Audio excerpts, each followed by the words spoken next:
Okay, it's 6 o'clock. We'll call the May 15th POA meeting to order. Would you please call the roll? Ex officio Marthouse, Here. Director Tozan, Here. Director Ramirez, Here. Director LaFontaine, Here. Director Nutting, I missed him, sorry, Director James, Director Blackwood, Here. two here's, Wait. okay, cool. I thought I heard two. Secretary Sislo present, Treasurer Becker, Here. Here. Vice President Gillen, Here. President Knobloch. Here. We have a quorum. Would everyone please stand for the Pledge of Allegiance?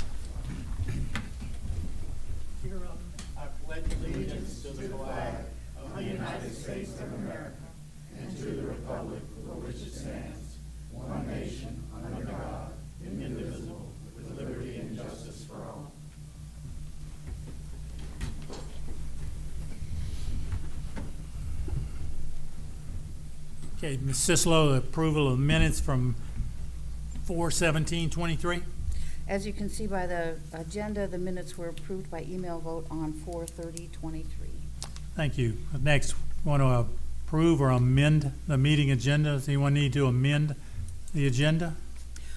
Mr. President, I move that we amend the agenda to include a motion 2023-15. Do you want me to specify the name of that emotion? Yes, please. The motion is to approve political ads in the Diamond Head News with one exception. Individuals running for the POA board cannot place ads in the Diamond Head News. Do we have a second for that? I'll second it. Mr. Tozan seconds. Any questions? All in favor? Or please just raise your right hand. The agenda- Okay, it's unanimous. Thank you. Okay, next is the President's report. By the time you read this, well, excuse me, let me rephrase that. The ballots were sent out either today or yesterday, so hopefully you'll get all the ballots for the members' meeting within the next couple of days. Remember, the members' meeting is on Saturday, June the 17th in the Community Center from 9 a.m. to 1 p.m. The results are usually announced around 4 p.m. This meeting does not include voting for new board members, since that will occur in June of 2024. So this meeting does include four proposals, which if adopted will have the following effect. Members not in good standing will no longer be able to vote in the future election of officers. That's for President, Vice President, Secretary, and Treasurer. Number two, the board will continue to have monthly open meetings and not have to schedule 2 additional Friday evening meetings. Those are actually required in our governing documents right now. Number three, members in good standing will be able to vote in person, by proxy, or by absentee vote in all future POA elections. I'll explain a little more of that in just a moment. And number four, we have 3 unbuildable parcels of land that will be transferred to the city of Diamond Head to help improve drainage. Now here's the key point on this, on the proxy votings. This is important. Presently, the only way a property owner can vote in the upcoming meeting is either in person or by proxy, since there's no voting for board members during this meeting. If they were voting on board members presently, then people could vote by absentee. Excuse me. So this requirement, as it says, in our governing documents. So if you cannot attend in person to vote, you can vote by proxy. You can give your proxy to any member who is in good standing. To make it easier to use a proxy, you can complete your ballot and check off the names of either Bill Blackwood or Ronnie LaFontaine. Both names are on the ballot and both will vote to approve the 4 suggested changes. This is perfectly legal. If you get the thing from Coast Electric once a year about their meeting, they do the same thing. Okay? So here's the key on this. Now, after completing your ballot and checking off either one of the names I just mentioned or listing the name of a person in good standing, you must, and I'll repeat, must mail your ballot using the enclosed envelope to the auditing firm that supervises the election, or deposit the proxy forms in the lockbox that is located in the POA office. Okay, no later, that's gotta be done no later than 4:30 PM on June 16th, 2023. That's the day before the election, because they need some time to verify the proxy things before they do it. Now, if you have a proxy vote for somebody, you mail it in, but then you make sure you have to show up at the meeting to actually sign the forms and so forth at the meeting. Okay, if you don't show up, the proxy vote does not count. Sign up to sign it, okay? I agree, it's screwy, but it was set up that way 50 years ago. Okay, your vote is important. We need to make sure that we get a quorum, okay? And my suggestion is, once you get the ballot, while you're thinking about it, read the enclosed information, because there's a sheet that explains everything that we're trying to do. Make up your mind, and then vote by proxy if you want to do it that way, or give it to somebody who's in good standing and mail it in, mail the thing in. Because if you don't, you can't just show up at the meeting with a handful of proxy votes. Okay, it's illegal to do that. So, reminder also, only members in good standing can vote in this election, since it does not involve election of any officers. The results of the voting will be published in the POA's social media sites as soon as possible after conclusion of it. I'm not going to go through the rest of the things, because we've already said this. I've written them, it's been out there. We will put everything, as soon as the ballots are received, we're going to start putting everything on the website. So if you get messed up, you can always look there. Okay, next is committee reports. Starting over there, Mr. Ramirez. Facilities Committee did not meet this month. Okay, Mr. LaFontaine. I've got two. I've got the Safety Committee. Our OSHA compliant consultants, Gulf Safety, did a review, an initial review of all of our amenities, the buildings, clubhouse, golf shop, community center, East Rec, tennis clubs, facilities maintenance shop, marina, ship store, camp house, Twin Lakes, and the RV storage area. From that, the results, they identified 66 items that needed to be corrected. Most of these have been completed or in a process of being worked.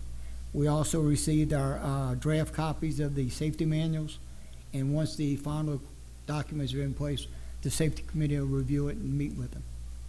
Okay, thank you. You said you have a second one? I do. The Golf and Grounds Committee met on May 15th, and the Green Superintendent stated that the drainage project on Pine Number 1 will be completed actually today, the 15th.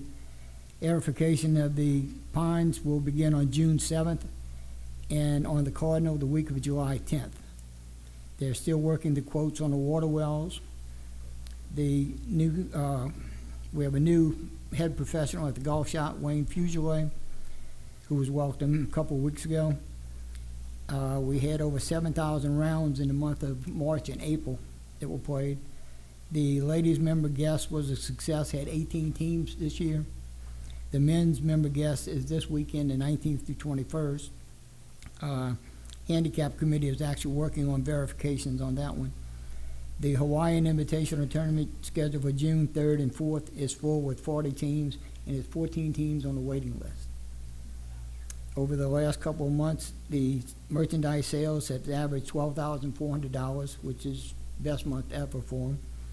And they're scheduling a clinic for the Lady Nine holders, and the PGA Hope program has been a big success with a waiting list there also. Okay, thank you. Mr. Blackwood? The admin committee was not able to meet. Okay, thank you. Mr. Tozan? Yes, the House Committee met May 4th. The roundtable centered heavily on discussion of the quality of the food leaving the kitchen. After considerable discussion, it was agreed that improvements need to be made, and some changes are being made to meet that objective. We discussed the need for the heated service cart. We'll be voting on that tonight. The liquor storage locker that was authorized is complete and in service. The additional storage building plans are still in the works and should be ready shortly. The Facilities Committee has taken the lead on that item. It won't be on our agenda in the future. The kitchen floor is still being assessed for a path forward. The plan should be presented in the near future. The safety walkthrough that Ronnie just discussed for the house, all the issues identified and are being worked on to be corrected. The plates that were authorized to be purchased have been ordered. They should be in the next week or so. And tremendous news in that the financials for the first 4 months of the year have all shown a profit. That is the first time in the history of the house that there have been 4 consecutive months of profit, and May looks to be a profit month as well. So we're going forward well. That's all I've got. Thank you. Ms. Sislo? The rec committee met, the security cameras that we requested have been ordered. Haven't heard that they're installed yet. Tablets at the pool are working well. People are being directed to purchase their tickets as appropriate or being admitted as members. We're expecting a credit card reader soon for East Rec, which will make purchases easier.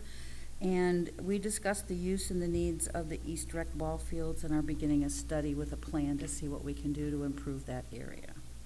That's all. Okay, thank you. The Futures Committee did not meet because we're still dealing with lawsuits that are moving along very, very deliberately. Mr. Gillen? Okay, Airport Marina Committee did not meet. However, we can report that the surveillance systems for the docks, for the launch area, and for the ship store are all installed and working. And Diane says she has 2 slips open on dock number 2, the new one, and 2 slips open on dock number 3. Okay, Mr. Becker? I defer. Mr. Marthouse? I have nothing to add. Okay, thank y'all. The general manager is on vacation. He's not here. He gave us all a handout that's in here, so we won't have an actual general manager's report right now. Do we have any POA members who want to comment on agenda items? We do not. Thank you. So now we'll go to the regular agenda. We have motion 2023-14, a motion to approve the purchase of a heater banquet cart for not to exceed $9,000. Someone like to make that motion? I'll make that motion. Mr. Tozan makes a motion. Do we have a second? I'll second. Mr. LaFontaine seconds. Mr. Tozan? Just that during the event season this year, we had a number of issues where the number of plates coming out of the kitchen, as they got to the bottom end of the service, the plates were cold. By having this heated cart, we'll be able to keep the plates warm as they're being served, and it's a needed item. Mr. LaFontaine, anything? No, nothing. Anyone have any questions on that? Hearing no questions about it, we'll call the question. All in favor, please raise your right hand. Okay, that was unanimous. And now we amended the agenda to include 2023-15, which I don't have sitting right in front of me. Excuse me, I have it now. Motion 2023-15 is a motion to approve political ads in the Diamond Head News with one exception. Individuals running for the POA board cannot place ads in the Diamond Head News. Someone like to make that motion? I so make that motion. Ms. Sislo makes a motion. Do we have a second? I'll second it. Mr. Tozan seconds it. Ms. Sislo, comments? The POA board in the past decided, it was during the incorporation process, not to allow political ads in the Diamond Head News. Since that time, conditions have changed, and the cost of mailing the monthly publication to 4,000 plus property owners has increased significantly. Allowing the publisher to accept the political ads will help defray the cost of the monthly mailing. In addition, Diamond Head residents are impacted by the decisions made by the elected officials in the city, the county, and the state, so allowing political ads can help increase the knowledge of the voters. Political ads are required to include the name of the person or groups paying for the ad, so it can be reflected as to who sees it's important.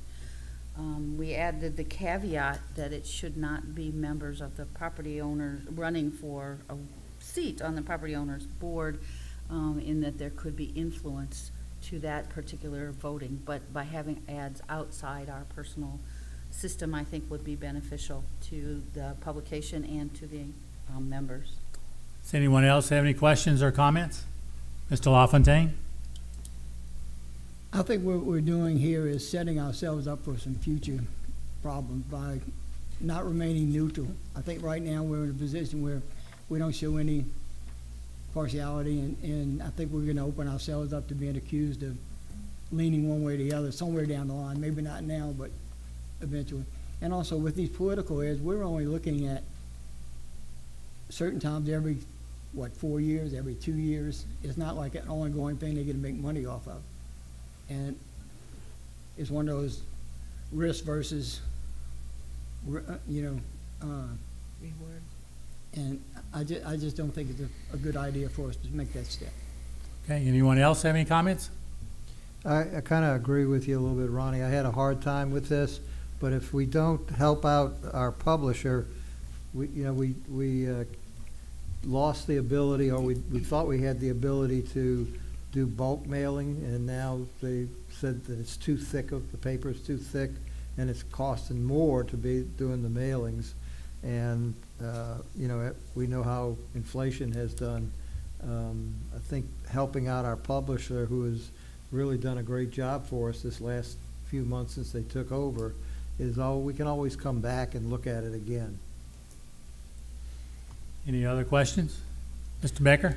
Yeah, if we approve this, I'd just like to have the typical disclaimer at the bottom of the ad saying that it doesn't reflect the opinions of the Property Owners Association. Can I ask about that? I'm not sure how to answer that one, to be perfectly honest with you. But the disclaimer on the bottom, you have to show the name or the group of the name of who is publishing it. That's a campaign finance requirement. So I understand, Mr. LaFontaine's, we just we can agree to disagree on certain things. I don't have a problem. I think the people in here need to have a better idea sometimes of who's running.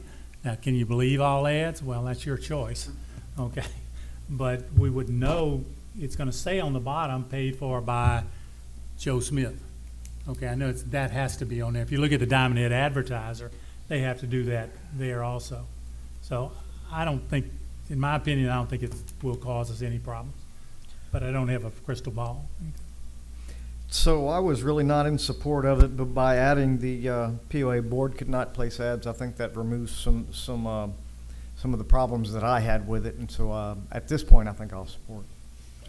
Well, I think if we didn't add that, then we open ourselves up, this is my personal opinion, to some of the anti-everything POA people to say, well, I'm running, I'm just using me as an example, he's running and I'm sure he's getting a free ad and it'll be all over Facebook and blah, blah, blah and all that. Although some things, as y'all know, Facebook doesn't always have accurate information.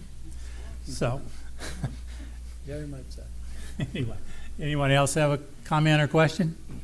Okay, so we'll call the question. All in favor of doing this, adopting this motion, but restricting it to people who are not running for POA board positions, please raise your right hand. Okay, it's 8-1. It passes. Okay, next, we have any POA members comment on non-agenda items? We do not. Okay, the next the annual meeting is on Saturday, June the 17th at 9 a.m. in the community center. Again, when you get your ballot in the mail, I strongly suggest that you deal with it before you forget about it, because we do have to get enough votes to reach a quorum. Okay? All right, so somebody want to make a motion to adjourn? I'll make the motion to adjourn. Mr. Tozan makes a motion to adjourn. Do we have a second? I'll second that. Mr. Blackwood seconds it. All in favor? Aye. Okay, now we are going to go into an executive session.